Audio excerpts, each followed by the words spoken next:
클릭해주셔서 감사합니다. 안녕하세요. 저는 부자 만들기입니다. 구독과 알람 설정 댓글 부탁드립니다. 그럼 바로 시작해보겠습니다. 미국 주택시장은 세계 경제를 예측하는 데 매우 중요합니다. 사람들이 미국에서 집을 사고 팔 때 세계 경제가 잘 돌아가고 있는지에 대한 단서를 얻을 수 있기 때문입니다. 예를 들어 많은 사람들이 주택을 구입한다는 것은 일반적으로 경제가 잘 되고 있다는 것을 의미합니다. 하지만 집을 사는 사람이 많지 않다면 경제가 좋지 않고 불황에 빠질 수 있다는 의미일 수 있습니다. 미국 주택시장은 경제 상황을 보여줄 수 있기 때문에 특히 중요합니다. 금리가 오를 때 하는 것, 이자율은 돈을 빌릴 때 지불해야 하는 금액입니다. 금리가 오르면 사람들이 집을 사기가 더 어려워질 수 있으며 이는 경제에 영향을 미칠 수 있습니다. 영국의 잡지인 이코노미스트는 최근 미국 주택시장이 중요한 것이 아니라 중요하다고 말했습니다. 많은 돈의 가치가 있지만 미래 세계 경제에 어떤 일이 일어날지 예측하는 데 도움이 될 수 있기 때문입니다. 미국 주택시장은 특히 금리가 오르는 상황에서 경제 방향에 대한 단서를 제공할 수 있기 때문에 중요합니다. 사람들이 집을 많이 산다는 것은 대개 경제가 잘 돌아가고 있다는 뜻입니다. 그러나 집을 사는 사람이 많지 않다면 경제가 좋지 않고 불황에 빠질 수 있음을 의미할 수 있습니다. 최근 미국 주택시장은 둔화될 것으로 예상되었으며 심지어 중앙금융위기 이전에도 마찬가지였습니다. 은행은 금리를 인상했고 모기지 대출기관은 이미 금리를 인상했습니다. 이로 인해 집을 사는 사람이 줄어들고 주택 건설업자가 새 프로젝트의 규모를 줄였습니다. 그러나 이제 1월 신규 주택 판매가 10개월 만에 최고 수준으로 증가하는 등 예상치 못한 반등의 조짐이 나타나고 있습니다. 이는 중앙은행이 금리를 너무 긴축하여 경제 성장을 저해할 수 있습니다. 반면에 금리가 충분히 긴축되지 않으면 인플레이션이 문제가 될 수 있습니다. 미국 주택시장은 중앙은행이 이 두 가지 우려 사이에서 올바른 균형을 찾고 있는지 이해하는 데 도움이 될 수 있습니다. 최근 주택 구매자 수가 증가하고 주택 건설업자와 부동산 회사의 낙관론이 커지면서 미국 주택시장이 회복되고 있다는 징후가 나타나고 있습니다. 건전한 주택시장이 경제 성장에 기여할 수 있다는 점에서 좋은 소식입니다. 그러나 일부 사람들은 주택시장이 인플레이션과 너무 밀접하게 연관되어 있다고 우려합니다. 주택 공급이 제한되고 수요가 늘어나면 가격 상승은 불가피하다. 이는 인플레이션으로 이어지고 중앙은행인 연방준비제도의 사회가 더욱 공격적으로 통화정책을 강화하도록 강요할 수 있으며 이는 경제 성장을 저해할 수 있습니다. 현재 주택시장과 인플레이션 가능성이 더 높은 것으로 간주됩니다.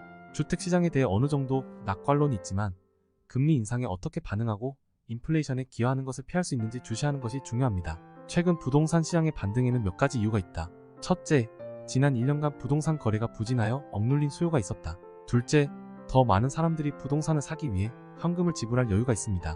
셋째, 모기지 금리가 하락하여 구매자의 투자 매력이 높아졌습니다. 또한 부동산 회사는 구매자를 유치하기 위해 다양한 인센티브를 제공하고 있습니다.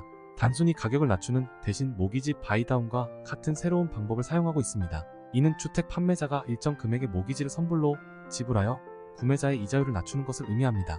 예를 들어 한 회사는 완성된 주택 구매자에게 30년 모기지론에 대해 4.25%의 고정 이자율을 제공하고 다른 회사는 4.99%를 제공합니다. 이러한 인센티브는 이전에 구매한 구매자를 성공적으로 유치했습니다. 모기지 금리가 걱정됩니다. 부동산 컨설턴트 존 번지에 따르면 구매자 모기지의 6%를 선불로 지불하는 것은 주택 가격을 16% 낮추는 것과 같습니다. 부동산 시장은 억눌린 수요, 구매자의 경제성 증가, 부동산 회사가 제공하는 새로운 인센티브 등 여러 요인으로 인해 최근 반등했습니다. 그러나 이러한 할인의 지속 가능성과 부동산 구매를 늦추려는 연준의 노력에 잠재적인 영향에 대한 우려가 있습니다. 연준은 부동산 시장을 사전에 재조정할 필요성을 강조했습니다. 주택이 감당할 수 없게 되었기 때문에 치솟는 가격, 이를 달성하려면 소득이 증가하거나 모기지 금리가 하락하거나 주택 가격이 하락해야 합니다. 이 세 가지 일이 일어나기 시작했지만 주택 가격이 2022년 중반 최고치에서 4%만 하락하여 대유행 기간 동안 45%급 등을 간신히 상쇄하기 때문에 아직 갈 길이 멉니다. 이 방정식의 더 엄격한 부분 중 하나는 하우징 공급 측면입니다. 금리가 오르기 전에 저렴한 모기지 금리를 받은 기존 주택 소유자들은 이사를 꺼려 시장에 재판매할 주택 공급이 제한됩니다. 현재 시장에 나와 있는 재판매 주택은 110만 채에 불과하며 이는 1980년대 후반 이후 평균의 절반에 불과합니다. 이 제한된 공급으로 인해 주택 가격이 계속 높게 유지될 수 있습니다. 부동산 시장은 억눌린 수요, 현금으로 지불할 수 있는 구매자 증가, 모기지 금리 하락 등의 요인이 거래 증가에 기여하면서 최근 반등세를 보였습니다. 그러나 부동산 회사들은 잠재적으로 지속 불가능할 수 있고 부동산 구매를 늦추려는 연준의 노력에 도전할 수 있는 모기지 바이다운과 같은 새로운 인센티브를 제공하고 있습니다. 연준 의장은 주택을 감당할 수 없기 때문에 부동산 시장이 팬데믹 이전 가격으로 재설정되었습니다. 감당할 수 있는 수익을 얻으려면 소득이 증가하거나 모기지 금리가 하락하거나 주택 가격이 하락해야 합니다. 이 세 가지 요인이 발생하기 시작했지만 특히 기존 주택 소유자가 이사를 꺼리는 주택 공급 측면에서 아직 갈 길이 멉니다. 주택 건설업자는 신중하고 신규 주택 착공은 계속됩니다.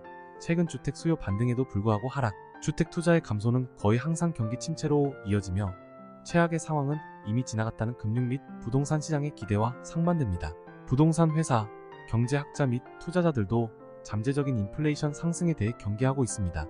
따라서 주택 시장의 회복이 지속 가능하지 않을 수 있으며 연준이 상황을 모니터링하고 있습니다. 긴 시간 시청해주셔서 감사합니다. 지금까지 부자 만들기였습니다. 더욱 유익한 영상으로 찾아뵙겠습니다. 구독, 알람, 좋아요는 영상을 만드는데 큰 도움이 됩니다. 댓글 많이 남겨주세요.